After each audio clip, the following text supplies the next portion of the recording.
കേരളത്തിൻ്റെ തിയേറ്ററുകളെ ചിരിയുടെ പൂരപ്പറമ്പാക്കി മാറ്റിയ നടനാണ് അടൂർ ഭാസി. അടൂർ ഭാസിയുടെ ജീവിതം എന്ന് പറയുന്നത് ഒരു സിനിമയെ വെല്ലുന്ന നാടകീയതകൾ നിറഞ്ഞ ജീവിതമായിരുന്നു. പ്രശസ്ത ഹാസ്യ സാഹിത്യകാരൻ ഇ.വി. കൃഷ്ണപിള്ളയുടെയും മഹേശ്വരി അമ്മയുടെയും മകനായി ജനിച്ച അടൂർ ഭാസി പിന്നീട് മലയാളത്തിൻ്റെ ചാർലി ചാപ്ലിനായി മാറിയത് ചരിത്രം. 1927 മാർച്ച് 1 തീയതിയാണ് അടൂർ ഭാസിയുടെ ജനനം. തിരുവനന്തപുരം വഴുതക്കാടായിരുന്നു അദ്ദേഹത്തിൻ്റെ ജന്മവീട്. വലിയ പാരമ്പര്യം അവകാശപ്പെടാവുന്ന വീട്ടിലാണ് അടൂർ ഭാസി ജനിച്ചത്.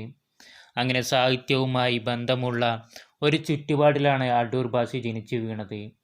അദ്ദേഹത്തിന് സഹോദരന്മാരും സഹോദരിമാരും ഉണ്ടായിരുന്നു.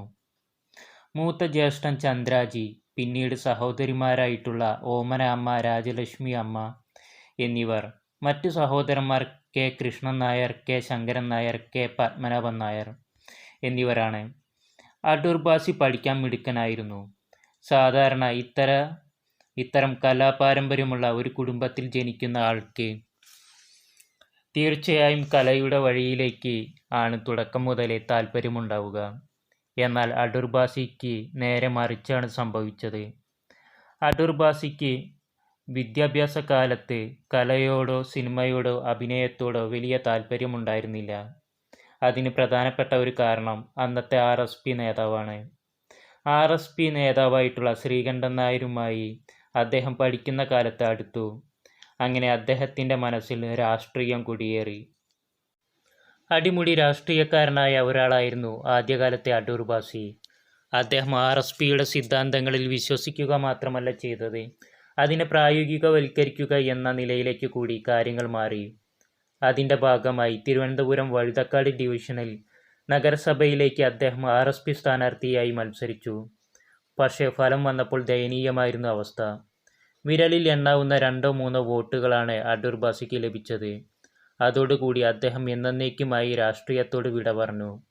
പക്ഷേ പിന്നീട് അദ്ദേഹം വീണ്ടും പഠനത്തോട് ശ്രദ്ധ പുലർത്തി. അദ്ദേഹം 3 വർഷം കൊണ്ട് ടെക്സ്റ്റൈൽ ടെക്നോളജിയിൽ ബിരുദം നേടി. അക്കാലത്ത് അത്തരമൊരു ബിരുദം അപൂർവങ്ങളിൽ അപൂർവമായിരുന്നു. ടെക്സ്റ്റൈൽ ടെക്നോളജി എന്ന് പറയുന്ന ഒരു പഠന വിഷയം, അതിൽ അദ്ദേഹം ആകൃഷ്ടനാവുകയും അതിൽ ബിരുദം നേടുകയും ചെയ്തു. അദ്ദേഹത്തെ അന്ന് പഠിപ്പിച്ചത് അദ്ദേഹത്തിൻ്റെ ജ്യേഷ്ഠനായിട്ടുള്ള ചന്ദ്രാജി ആയിരുന്നു. ചന്ദ്രാജി അന്ന് സൈനികനായിരുന്നു. ഇന്ത്യൻ പട്ടാളത്തിലെ അംഗമായിരുന്നു. പട്ടാളക്കാരനായ ചന്ദ്രാജിയാണ് അടൂർ ഭാസിയെ പഠിപ്പിക്കാനായി പണം മുടക്കിയത്. അങ്ങനെ ജ്യേഷ്ഠൻ്റെ ധനസഹായം കൊണ്ട് അടൂർ ഭാസി പഠിച്ചു. മിടുക്കനായി ജോലി കിട്ടി. ആദ്യത്തെ ജോലി കിട്ടുന്നത് മധുര മിൽസിലെ ഉദ്യോഗസ്ഥനായിട്ടാണ്. പക്ഷേ അദ്ദേഹത്തിന് അവിടെ ഏറെ നാൾ നിൽക്കാൻ കഴിഞ്ഞില്ല. അദ്ദേഹത്തിന് ആ ജോലിയോട് എന്തോ ഒരു അതൃപ്തി വരികയും ആ ജോലി ഉപേക്ഷിച്ച് തിരികെ തിരുവനന്തപുരത്തേക്ക് വരികയും ചെയ്തു. ആ സമയത്താണ് നാടകാചാര്യനായിട്ടുള്ള TN ഗോപിനാഥൻ നായർ ഒരു പത്രം തുടങ്ങുന്നത്. ആ പത്രത്തിൻ്റെ പേര് വീരകേസരി എന്നായിരുന്നു. വീരകേസരിയിലെ പത്രാധിപ സമിതിയായി അടൂർ ഭാസി ചുമതലയേറ്റു. അങ്ങനെ അടൂർ ഭാസി ഒരു ഉദ്യോഗസ്ഥൻ എന്ന നിലയിൽ നിന്ന് മാറി ഒരു പത്രപ്രവർത്തകൻ എന്ന നിലയിലേക്ക് അദ്ദേഹം എത്തിച്ചേർന്നു. പക്ഷേ പിന്നെയും അവിടെ നിന്ന് അദ്ദേഹത്തിന് മാറേണ്ടി വരുന്നു എന്നാണ് കാലത്തിൻ്റെ ഒരു വിധി എന്ന് നമുക്ക് പറയാവുന്നത്. TN ഗോപിനാഥൻ നായർ വളരെയധികം വലിയൊരു സൗഹൃദ വൃന്ദത്തിൽപ്പെട്ട ആളായിരുന്നു. അദ്ദേഹം ഏറ്റവും ബഹുമാന്യനായിട്ടുള്ള അന്നത്തെ നാടകാചാര്യനായിരുന്നു. പത്രപ്രവർത്തകനായിരുന്നു. സിനിമാ രംഗത്ത് അദ്ദേഹത്തിന് നിരവധി സുഹൃത്തുക്കൾ ഉണ്ടായിരുന്നു. നാടകരംഗത്തും ഉണ്ടായിരുന്നു. മറ്റ് ഇതര കലാരംഗത്ത് TN ഗോപിനാഥൻ നായർക്ക് വളരെ വിശാലമായിട്ടുള്ള സൗഹൃദ വൃന്ദം ഉണ്ടായിരുന്നു. അക്കൂട്ടത്തിലെ ഏറ്റവും പ്രബലമായിട്ടുള്ള സുഹൃത്തായിരുന്നു സംവിധായകൻ രാമു കാര്യാട്ട്. രാമു കാര്യാട്ടിനെ അടൂർ ഭാസി പരിചയപ്പെടുന്നു. ആ പരിചയപ്പെടലാണ് സിനിമയിലേക്ക് അടൂർ ഭാസിക്ക് വഴി തുറന്നത്. അതിനു മുമ്പായി ഒരു കാര്യം, TN ഗോപിനാഥൻ നായരുമായിട്ടുള്ള അടുപ്പം അടൂർ ഭാസിയെ നാടകവേദിയിലെത്തിച്ചു. അന്നത്തെ കാലത്ത് സ്ത്രീകളാരും തന്നെ നാടകത്തിൽ അഭിനയിക്കാൻ തയ്യാറായിരുന്നില്ല. പകരം പുരുഷന്മാരാണ് സ്ത്രീവേഷം കെട്ടി അഭിനയിക്കുന്നത്. അങ്ങനെ അടൂർ ഭാസി ഏതാനും നാടകങ്ങളിൽ സ്ത്രീവേഷം കെട്ടി അഭിനയിച്ച ഒരു പാരമ്പര്യവും ഉണ്ടായിരുന്നു. അതിൻ്റെ അടിസ്ഥാനത്തിൽ രാമു കാര്യാട്ട് വിധി എഴുതി, ഇദ്ദേഹം ഒരു നടനാണ്, എൻ്റെ അടുത്ത സിനിമയിൽ ഇദ്ദേഹത്തിന് ഞാൻ ഒരു കൃത്യമായിട്ടുള്ള ഒരു റോൾ കൊടുക്കാമെന്ന് പറയുകയും ചെയ്തു. അതിൻ്റെ അടിസ്ഥാനത്തിൽ പിന്നീട് സിനിമയുമായുള്ള ബന്ധം അടൂർ ബാസി തുടരുന്നു. മുടിയനായ പുത്രൻ എന്ന് പറയുന്ന സിനിമയാണ് അദ്ദേഹത്തിൻ്റെ ആദ്യത്തെ ശ്രദ്ധേയമായ സിനിമ. തിരമാല എന്ന ചിത്രത്തിലൂടെയാണ് വെള്ളിത്തിരയിൽ എത്തുന്നത്. പിന്നീട് 600ഓളം ചിത്രങ്ങൾ. പ്രേം നസീറും അടൂർ ബാസിയും ഒരുമിച്ച് അഭിനയിച്ച ചിത്രം സൂപ്പർ ഹിറ്റ് എന്ന വിശ്വാസം ഫിലിം ഇൻഡസ്ട്രിയിൽ ഉണ്ടായിരുന്നു. പ്രേം നസീറും അടൂർ ബാസിയും ഒരുമിച്ച് അഭിനയിച്ച ചിത്രങ്ങളെല്ലാം ബോക്സ് ഓഫീസിൽ കളക്ഷൻ റെക്കോർഡുകൾ തകർത്തു. ഇരുവരുടെയും ഹാസ്യരംഗങ്ങൾ പ്രേക്ഷകർ മതിമറന്ന് ചിരിച്ചു. സ്വാഭാവികമായ ഹാസ്യ അഭിനയമായിരുന്നു അടൂർ ബാസിയുടെ പ്രത്യേകത. താനൊരു വെറും ഹാസ്യതാരമല്ലെന്നും ക്യാരക്ടർ വേഷങ്ങൾ ചെയ്യാൻ തനിക്ക് കഴിയുമെന്നും അടൂർ ബാസി തെളിയിച്ചു ചട്ടക്കാരിയിലൂടെ. ചട്ടക്കാരി അടൂർ ബാസിയുടെ അവിസ്മരണീയമായ കഥാപാത്രമാണ്.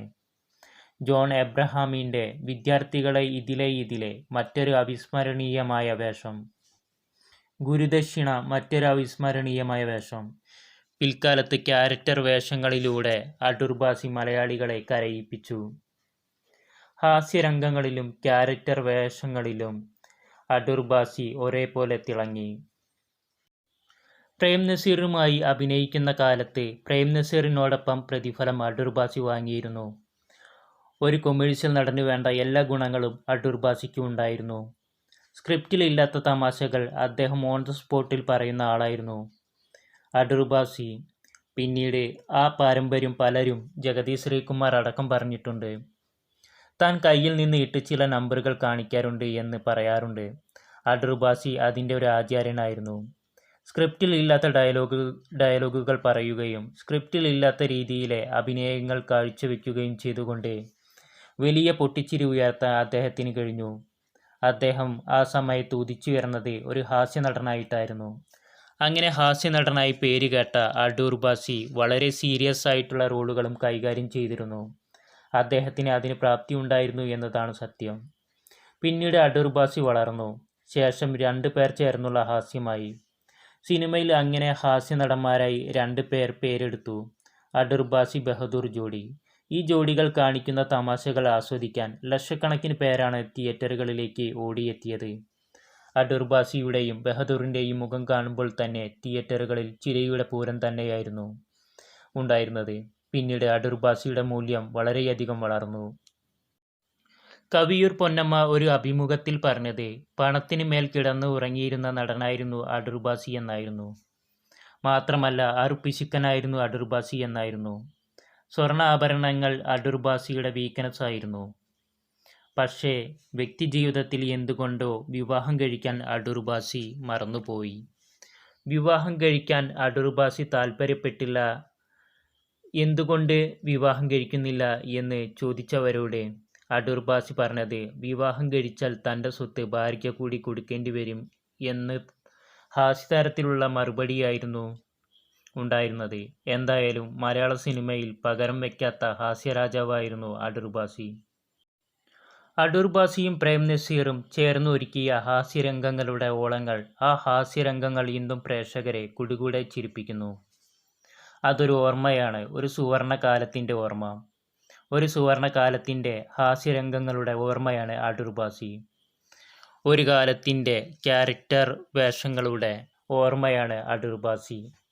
അടൂർ ബാസിക്ക് ഒരു ഗുണവും ഒരു ദോഷവും ഉണ്ടെന്നാണ് അദ്ദേഹത്തെ അറിയാവുന്നവർ പറയുന്നത്. അദ്ദേഹത്തിൻ്റെ ബന്ധം സൂക്ഷിക്കാനുള്ള ഒരു കഴിവുണ്ട് അദ്ദേഹത്തിന്. ഒരു തവണ പരിചയപ്പെട്ടാൽ പിന്നീട് മരിക്കും വരെ അദ്ദേഹത്തെ ഓർത്തിരിക്കും അടൂർ ബാസി.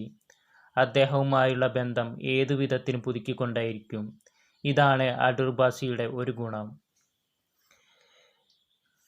ഇനി അടൂർ ബാസിയുടെ ഒരു ന്യൂനത എന്ന് പറയുന്നത് 2-3 ന്യൂനതകളുണ്ട്.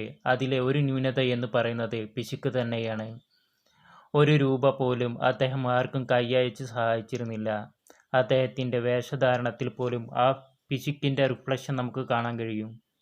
ഏറ്റവും വില കുറഞ്ഞ മുണ്ടും ഏറ്റവും വില കുറഞ്ഞ ഷർട്ടുമാണ് അടൂർ ബാസി ഉപയോഗിച്ചിരുന്നത്. അത് എത്ര വലിയ ഫംഗ്ഷനിൽ പോയാലും അദ്ദേഹം ഏറ്റവും വില കുറഞ്ഞ ഷർട്ടുകൾ മാത്രമായിരുന്നു ഇട്ടിരുന്നത്. മുണ്ടുമായിരുന്നു അദ്ദേഹം ഉടുത്തിരുന്നത്. അതുകൊണ്ട് അദ്ദേഹത്തിൻ്റെ പിശുക്ക് വളരെ പ്രശസ്തമായിരുന്നു എന്ന് അദ്ദേഹത്തെ അറിയാവുന്നവർ പറഞ്ഞിട്ടുണ്ട്. അദ്ദേഹം ഇത്ര പിശുക്കനായിരുന്നെങ്കിലും 25 ഏക്കർ സ്ഥലം വാങ്ങിയിരുന്നു. മദ്രാസിൽ നിന്ന് 35 കിലോമീറ്റർ ദൂരെയുള്ള ഒരു സ്ഥലത്താണ് ആ 25 ഏക്കർ സ്ഥലം ഉണ്ടായിരുന്നത്.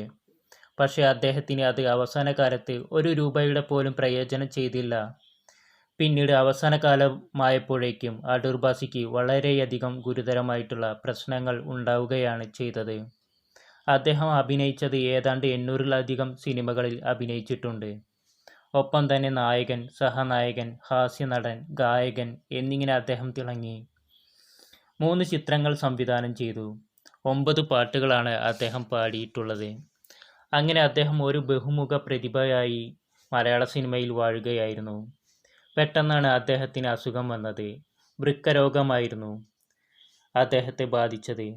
അടൂർ ഭാസിയുടെ മറ്റൊരു പ്രധാനപ്പെട്ട ദുശ്ശീലം എന്ന് പറയുന്നത് അദ്ദേഹം മദ്യപിക്കുമായിരുന്നു. അദ്ദേഹം അത് പരസ്യമായി തന്നെ പലപ്പോഴും സൗഹൃദങ്ങൾക്കൊപ്പം മദ്യപിക്കുന്ന ഒരാളായിരുന്നു. വളരെ ദയനീയമായിരുന്നു അടൂർ ഭാസിയുടെ അവസാന കാലം എന്ന് പറയുന്നത്. അദ്ദേഹം പറയാറുണ്ട്, ഞാൻ കല്യാണം കഴിച്ചതല്ല. എന്തുകൊണ്ടാണ് താൻ കല്യാണം കഴിക്കാതിരുന്നത് എന്നതിനെ സംബന്ധിച്ച് അദ്ദേഹം വിശദീകരിക്കുന്നത് ഇങ്ങനെയാണ്. താൻ വലിയ ഒരു പാരമ്പര്യത്തിൽപ്പെട്ട ആളാണ്. അതായത് ഈ CV രാമൻപിള്ളയുടെ മകളുടെ മകനാണ് ഞാൻ. EV കൃഷ്ണപിള്ളയുടെ മകനാണ് ഞാൻ. വലിയ പാരമ്പര്യത്തിൻ്റെ ഭാരം തൻ്റെ തലയിലുണ്ട്. താനൊരു കുഞ്ഞിന് ജന്മം കൊടുത്താൽ എൻ്റെ പാരമ്പര്യത്തിൻ്റെ ഭാരം അവരിലേക്ക് വരില്ലേ എന്നായിരുന്നു അദ്ദേഹത്തിൻ്റെ യുക്തി. ഇതാണ് എല്ലാവരോടും പറഞ്ഞിട്ടുള്ള മറുപടി. പിന്നീട് അദ്ദേഹം വൃക്കരോഗം ബാധിച്ച് മദ്രാസിലെ ഒരു ആശുപത്രിയിൽ കഴിയുന്നു. മൈലാപ്പൂരിലുള്ള ദേവകി ആശുപത്രിയിലാണ് അദ്ദേഹം അവസാനമായി കഴിഞ്ഞത്. അദ്ദേഹത്തിന് വൃക്ക വേണമായിരുന്നു.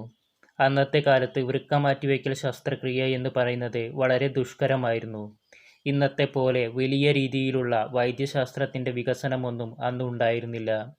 അതുകൊണ്ട് തന്നെ വൃക്ക മാറ്റിവയ്ക്കൽ ശസ്ത്രക്രിയ അദ്ദേഹത്തിൻ്റെ മുന്നിൽ വെല്ലുവിളിയായി.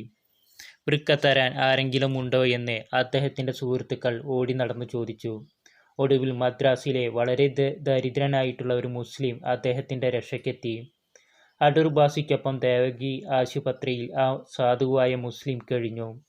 അദ്ദേഹത്തിൻ്റെ ചിലവൊക്കെ അടൂർ ഭാസിയും അദ്ദേഹത്തിൻ്റെ സുഹൃത്തുക്കളും കൂടി വഹിച്ചു. ഒടുവിൽ വൃക്ക മാറ്റിവയ്ക്കൽ ശസ്ത്രക്രിയയുടെ ദിവസമായി അടൂർ ഭാസിക്ക് ആകെ ഉണ്ടായിരുന്നത് അദ്ദേഹത്തിൻ്റെ കുറച്ച് സ്വർണമാണ്. അത് വിറ്റു. ഭൂമിയും മറ്റു കാര്യങ്ങളും ഒക്കെ അദ്ദേഹത്തിൻ്റെ ചുറ്റുപാടും നിന്നവർ എല്ലാം അടിച്ചുകൊണ്ടുപോയി. തട്ടിക്കൊണ്ടുപോയി എന്ന് പറയുന്നതാണ് യാഥാർത്ഥ്യം. അതിലൊന്നും തന്നെ തൻ്റെ അവസാന കാലത്ത് ഒരു അധികാരം ഉണ്ടായിരുന്നില്ല. എല്ലാവരും സ്വത്തുക്കൾ പകുത്തെടുത്തു കൊണ്ടുപോയി. അദ്ദേഹം പരമദരിദ്രനായി മാറിയ ഘട്ടമാണ് ആശുപത്രി കിടക്കയിൽ ഉണ്ടാകുന്നത്. അവസാനം വൃക്ക മാറ്റിവെച്ചു. വൃക്ക മാറ്റിവെച്ച അദ്ദേഹം അധികം നാൾ ജീവിച്ചിരുന്നില്ല. 1990 മാർച്ച് 29-ാം തീയതി അടൂർ ഭാസി എന്നേക്കുമായി വിടവാങ്ങി. എന്നിരുന്നാലും അടൂർ ഭാസി ഇന്നും ഹാസ്യ സാമ്രാട്ടായി മലയാള സിനിമയിൽ തുടരുന്നു.